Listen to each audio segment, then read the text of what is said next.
Πειθαρχικό παράπτωμα, ότι το πηγιακό δικαίωμα προστατεύεται από το Σύνταγμα, ότι είναι παράνομη η κλήση επιταρχικά, η πειθαρχική δίωξη. Είναι μια πράξη τρομοκρατική και προδοσφαστική που το στόχο έχει να μας εκφοβήσει. Αυτό το έχουμε και πολλές φορές πει και στην ίδια, αλλά και έχουμε γράψει δημόσια με ανακοινώσεις.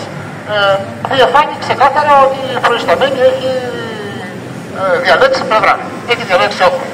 Από εκεί και πέρα εμείς συνεχίζουμε. Στις 31 το μήνα η Ομοσπονδία έχει πάρει απόφαση για πανελλαδικές κινητοποιήσεις για τα ενάντια στις πειθαρχικές διώξεις.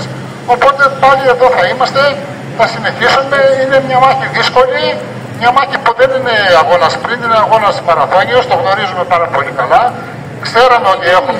Ξέραμε πάρα πολύ καλά ότι κάποια στιγμή θα ερχόταν και αυτή η εξέλιξη. Δεν σκύβουμε το κεφάλι, δεν το βάζουμε κάτω. Ο σύλλογος μας, τουλάχιστον σε ό,τι αφορά τον ΣΥΠ Μαθίας, θα είναι στο πλευρό και θα στηρίξει με κάθε μέσο. Όλοι στα σωματεία, να είμαστε γραμμένοι στα σωματεία, να καλέσουμε και όλους τους υπόλοιπους συναδέλφους να γραφτούν στο σωματείο και επίσης να τους καλέσουμε να εκφράσουν έμπρακτα την αλληλεγγύη. Σε τέτοιες καταστάσεις η αλληλεγγύη είναι πολύ σημαντική και ο καθένας κρίνεται. Σωστό.